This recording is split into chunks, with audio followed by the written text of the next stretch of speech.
Hello all, this is my early childhood family engagement plan for 2022-2023.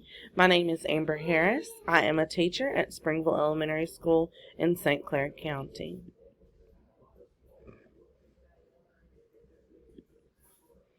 As stated before, my name is Amber Harris and this is my early childhood engagement plan.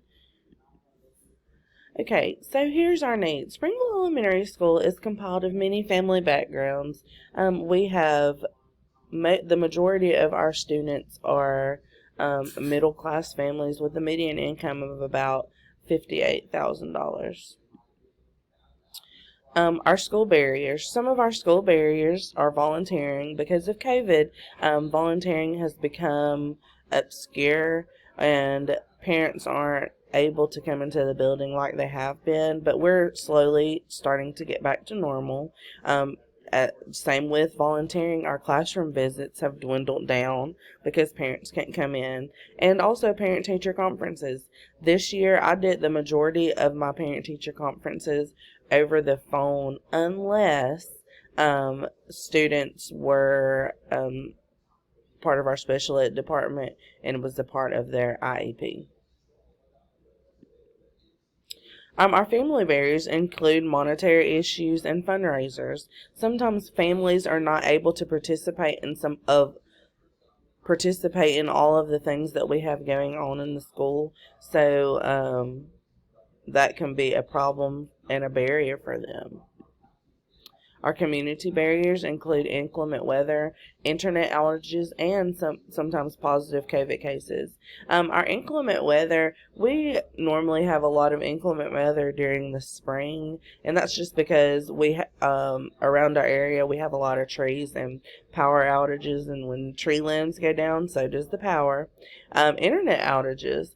I was surprised to learn that the majority of our students, not just in Springville where I am, but in surrounding areas around Springville, don't even have internet or internet access because of this being in a rural community. And then positive COVID cases. I have had my classroom shut down because of positive COVID cases when things like that arise.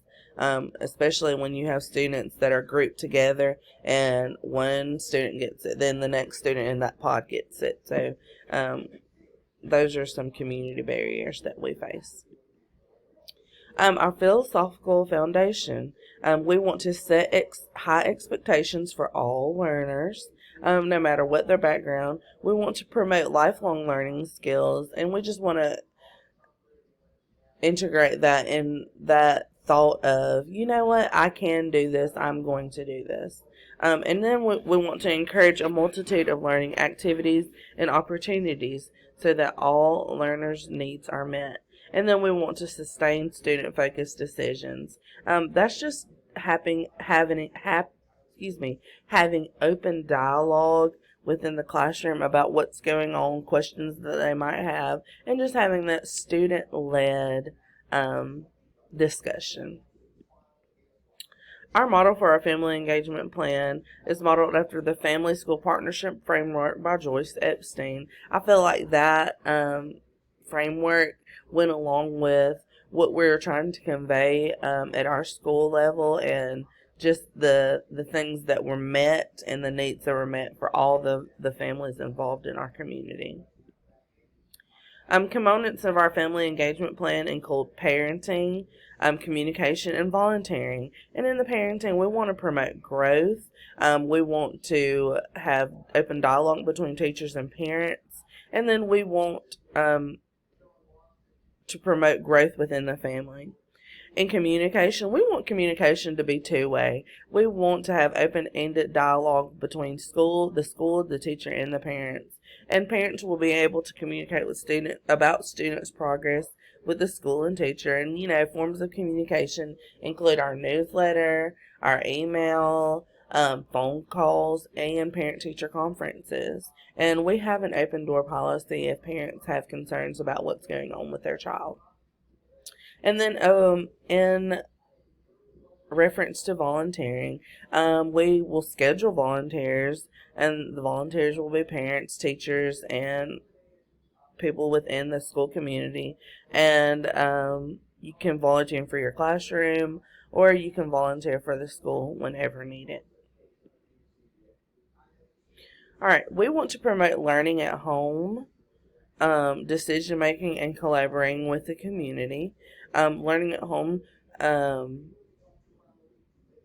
includes homework, teachers, and parents will always be aware of the content being discussed in the classroom and provide engagement at home. That happens when we send out our weekly newsletter, and I send it out hard copy and via email, so parents will know what's going on and they can have it in their hand, in a physical copy, or they can have it on their phone. Most people are on the go and they need that.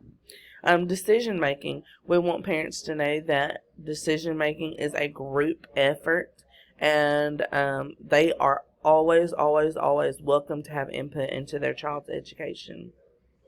And then collaborating with the community. We want to provide community resources for families that might be in need of those. Parents will be able to utilize community resources when needed. All they have to do is give them to the teacher or the counselor, and we can provide things that they might need. Some of our family benefits, with our new family engagement plan, lines of communication will always be open, and that's more important than ever as we recover from COVID. I feel like during COVID, our lines of communications were shut down, but we needed them more than ever. And I'm so excited to be able to talk back to the parents and get them back in the school and have them volunteer within our classroom, okay?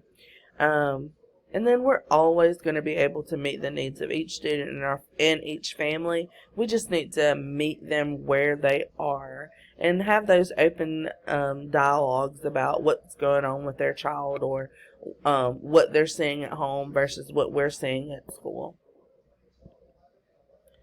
Some of our family engagement activity suggestions, we have a orientation that is required. We also have a required Meet the Teacher night. We can have readathons, a math night. We have kindergarten roundup, which is a transition at our school from pre-K to kindergarten. And then we have parent-teacher conferences, and we have 2 of those that are required each year. Some collaboration. We want to develop a relationship with families. I'm blessed to be able to be a part of my community because it is the community that I grew up in. So I know most of my families, and I can talk to them on a different level than a teacher that might not know or might just be learning those families. We want to provide family engagement activities for home and for school. And then we want to be culturally unbiased. Most of our families that we service are, I would say about 90% Caucasian, and then the other 10% would be African American or other race. And so we just want to make sure that we hit the mark with everyone.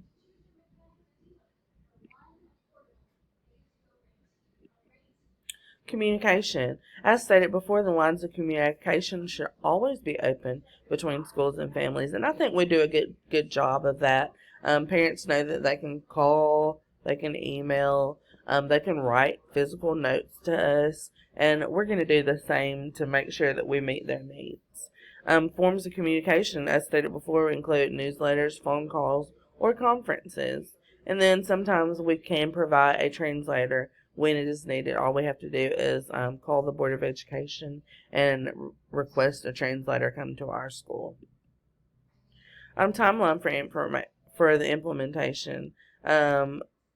Provide families with a questionnaire sent home via report card, social media, and email, and then we'll review their responses during June of 2022. Plan to implement changes fall 2022 and full implementation of January 2023. This assignment has been very good for me. It has allowed me to examine my personal classroom to make sure that I am meeting the needs of all of my families and all of my students. I have been encouraged and plan to examine our family engagement plan a little bit further and be a better communicator with my families. And I pledge to meet the needs of everyone in my classroom and through school and community collaboration. Thank you for listening to my presentation.